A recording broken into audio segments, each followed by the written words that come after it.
Welcome, and thank you for tuning in. If you enjoy this video, we invite those of you who haven't yet done so, to like, comment, share, subscribe, and click the notification icon, to be notified when the next one is uploaded. We appreciate all comments, whether positive or negative, because it is very important to ventilate both sides of any issue. All we ask is that you observe the YouTube community guidelines. We'd like to urge those of you who haven't yet done so, to sign our online petition for an inquiry into the BBC and Channel 4's coverage of Lewis Hamilton and Abu Dhabi. A link has been provided in the description. If you are on X, then please repost our tweet. Thank you. As some of our regulars may be aware, we used to think highly of Toto Wolff until he withdrew the appeal to the theft of Sir Lewis's 8th title. Before then, we had not been aware of the freak-off party that took place on the night of the race, otherwise we would have reversed our opinion earlier. We appreciate our visitors who commented about how what Toto had done or was doing to Sir Lewis was reminiscent of what he had done to Ross Brawn back in the day. So, we dug into the past, which revealed that Toto is practically using the same tactics against Sir Lewis now that he had used against Ross over a decade ago. To start with, Ross revealed that he left Mercedes in 2013 because he couldn't trust Toto and Nicky, who were imposing people on him that he couldn't trust, and he was unwilling to go to war against them. That appears to us to be eerily similar to what happened to Sir Lewis 3 years later, when Toto sabotaged his season for Nico by swapping his trusted mechanics with Nico's, at Nico's request. Were they expecting to frustrate Sir Lewis out like they had Ross?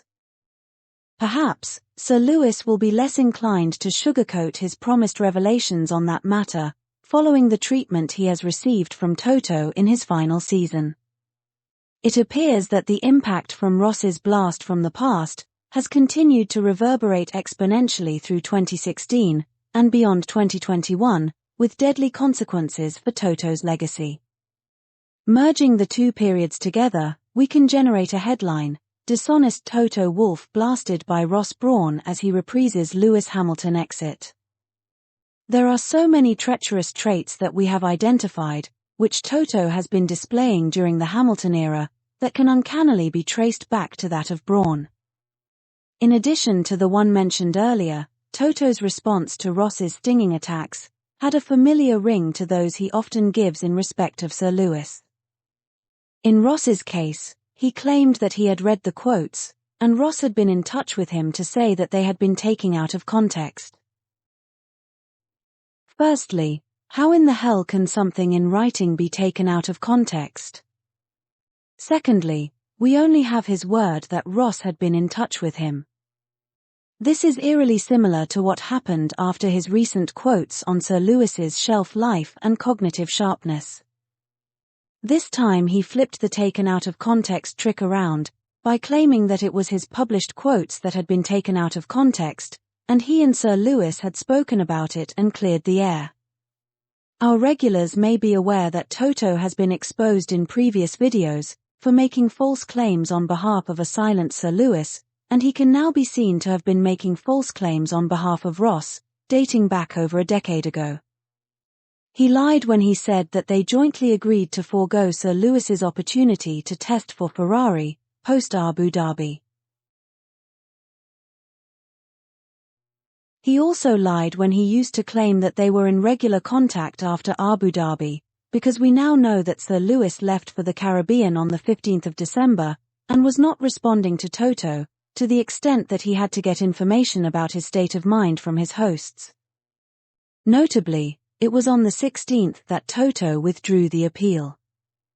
At that time, this treacherous team principal repeatedly claimed that the silent and disillusioned Sir Lewis was party to the decision to withdraw the appeal. It never crossed his duplicitous mind that the decent thing to have done under those circumstances was to go ahead with the appeal regardless. He was telling everybody how he and Sir Lewis were so disillusioned that he could not say whether he would return to the sport or not. But, like every inveterate liar invariably starts tripping over their lies, he claimed just last month that he had been informed by Sir Lewis's Caribbean hosts that the GOAT was in a good place at that time. Another dishonest Toto trait that the Brawn saga blew up was Toto's tendency to take credit for other people's achievements. We have already shown in multiple videos that he was jealous of Sir Lewis for taking most of the glory for the Mercedes domination. This jealousy oozed out of him last month, when he was careful during an interview to only acknowledge the 2021 car that was parked in the Mercedes gallery where the interview took place. This was markedly different from him attributing the withdrawal of the appeal, and every other dastardly act that he needed cover for, to both Sir Lewis and Mercedes. It is also significant that in withdrawing the appeal to the GOAT's historic 8th, Toto as a team principal now held 8 world titles. As far as Ross and Toto are concerned, their F1 history points to reasons why the Austrian would be jealous of the Brit. Toto entered F1 in 2009 as a part owner of the Williams team that was floating around in the bottom half of the table. He became executive director in 2012 and left in 2013 to become part owner and team principal of Mercedes, with Williams sliding further down the table during his tenure. So, Toto started off as an undecorated pay-to-play team principal in Mercedes, surrounded by talent and resources amassed by others.